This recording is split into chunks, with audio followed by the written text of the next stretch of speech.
उदयचा आणि किशोरचा फोन आला. दीपराज हॉटेलमध्ये बसलो ये म्हणून. कामात होतं तरी म्हणलं बघा गडी काय म्हणतो म्हणून गेलो हॉटेलमध्ये. गडी दोघं पण बसलेलं माझीच वाट बघ. तेवढ्यात तिथं सूरज सराटे प्रोजेक्ट शेट पण बसलेलं. त्यांच्यावर पण फिरवला कॅमेरा. तेवढ्यात किशोरने दिलेली ऑर्डर आली आणि गाड्याने केली तुमचा तयारी. आपल्याला जायचं होतं फुलाला आयची फुलं होती त्याच्यामुळे चहावरच बस केलं. आंधेला येऊन सगळा कार्यक्रम आवरला. बाळाला पण पाया पडावलं. आपण पण पडलो आणि गेलो दैवडी कॉलेजवर. आपलीच वाट बघत बसलेली इथं संघटना सगळी. त्यांचं चाललेलं आज कुठलं शूट घ्यायचं. स्टँडवरला सीन शूट करायचं होतं म्हणून आलो स्टँडवर. तेवढ्यात इथे भेटलं आपल्याला नवनाथ बिसे सर. तेवढ्यात हिरोईन आणि तिची मैत्रीण चढल्या एसटीत. म्हणलं जाऊ दे एसटी ह्यांना परत आणूच नका माघारी. आणि इजयने हळूच आणल्या माघारी गाडीवर बसवून. काहीतरी म्हणून चाकाटला इजय पण नाही काय म्हणलो. घेतलं वर राखतं म्हणलं आता जावं दुसरा सीन शूट करायचा. आपल्याला बी होती गडबड. मगाशी इजयनं पोरींवर दया दाखवलेल्याचा काय उपयोग झाला नाही. येताना त्यांनी दुसऱ्याच गाडीवर नंबर लावला. सगळी टीम जिकडली तिकडे घालवली. उदयला शूट होता आपल्या सिनेमॅटिकला. गावदेवाचं शूट होतं मग तिकडे जायचं लावलं नियोजन. तिथं पोचल्यानं बघतोय तर इथं केला ना मोठा राखीस उभा. तिथं आलो नवर देवाच्या घरी. इथं अलंकार बँड सातारचा वाजत होता.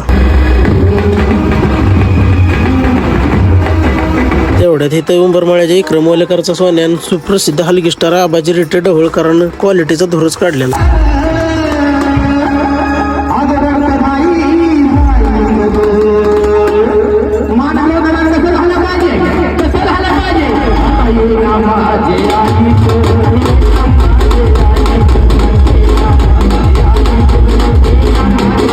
तिथनं आला गावदेव गावात.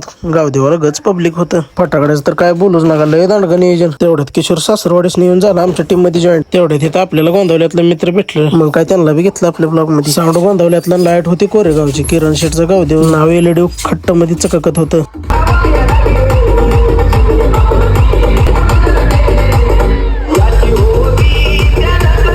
टीमनं तर कहरच केला. गाडी रस्त्यावर येत होती म्हणून गाडीने हाताने उचलून साईडला ठेवली. आणि इकडे बघा दांडगा इशे. श्री सिनेमॅटिक, शिवबा सिनेमॅटिक आणि आपलं सिनेमॅटिक एकाच फ्रेम मध्ये. सगळीच नाचत होती. मग किशोरला म्हणलं चल हान उड्या.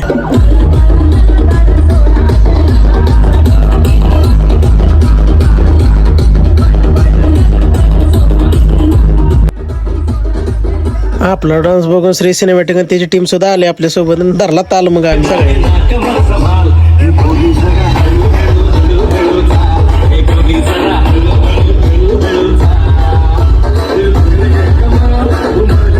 आमचा डान्स तुम्हाला कसा वाटला कमेंट करून नक्की सांगा.